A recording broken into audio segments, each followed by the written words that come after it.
আমি আমার মন্ত্রণালয় থেকে কোটি কোটি টাকা মসজিদ, মাদ্রাসা, এতিমখানা, প্যাগোডা, শ্মশান, মন্দির, চার্চেস, সেমেট্রিসে আমি দিয়ে থাকি। এ টাকা কোত্থেকে আসে? এটা গভর্নমেন্ট ফান্ড, গভর্নমেন্ট অ্যালোকেশন। গভর্নমেন্টের টাকা কোথায় থাকে? সোনালী ব্যাংকে, বাংলাদেশ ব্যাংকে। ওখান থেকে জান্ডা বাচ্চা বের হয়, ইন্টারেস্ট দিয়ে আসে, এগুলো আমরা বিতরণ করি। তো আপনি শরীয়ত পাবেন কোথায়? এটা তো এমারাতে শরিয়া নয়, এটা তো ইসলামিক স্টেট নয়, এটা completely secular state, legacy from the British regime. একটা কাঠামোর ভিতরে দেশ চলে আসছে। শরীয়ত আমরা ব্যক্তিগতভাবে পালন করি। আপনি মন্দিরে যাবেন কি না, it is up to you. আমি যতদিন দায়িত্বে থাকবো, যাওয়াটা আমার রাষ্ট্রীয় দায়িত্ব।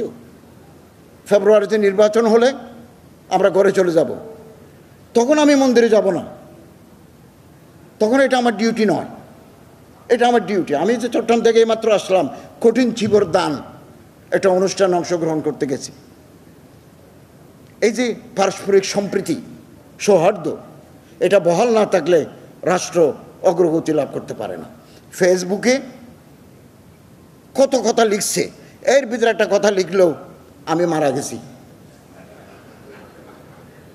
Rest in peace. সীমা থাকা উচিত, রেস্ট ইন পিস।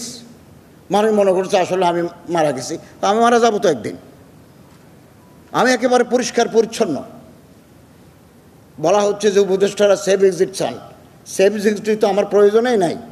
দ্বিতীয় আরেকটা কথা বলি, ফজল কবির খান সাহেব আমাদের সম্মানিত সহকর্মী, উনি বলেছেন একটা অর্ডিন্যান্স করা প্রয়োজন।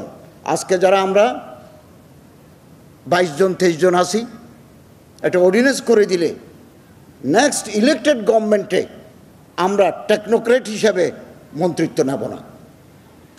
এইরকম যদি একটা অর্ডিন্যান্স করে যদি সরকার করতে পারে, এটা বেশি ভালো হয়।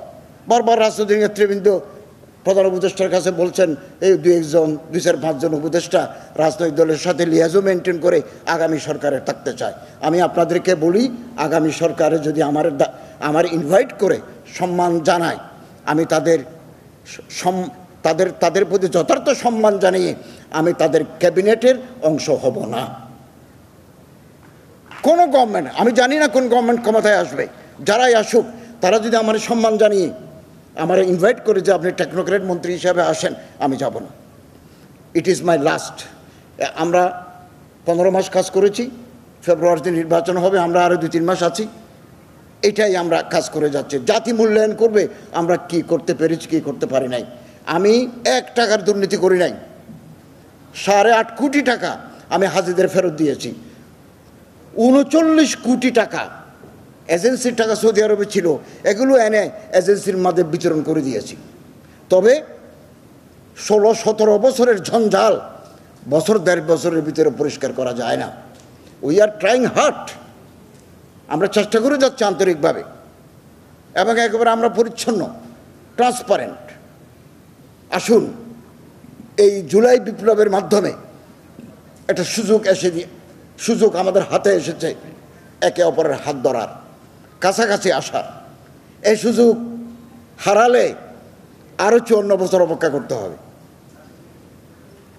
এবং আমরা কমিটেড, ফ্রি, ফেয়ার, ইম্পার্শিয়াল একটা নির্বাচন দিয়ে এবং নির্বাচিত গভর্নমেন্টের হাতে ক্ষমতা হস্তান্তর করে আমরা ফিরে যাব।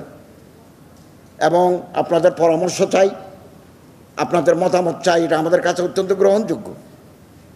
নয়া দিগন্ত আমাদের চলার পথে আমরা যে রাষ্ট্রীয় দায়িত্ব পালন করছি, এক্ষেত্রে আমাদের সহযোগিতা করে যাচ্ছে। বারবার আমরা তাদের সহযোগিতা পেয়েছি, আগামী দিনেও আমরা পাবো।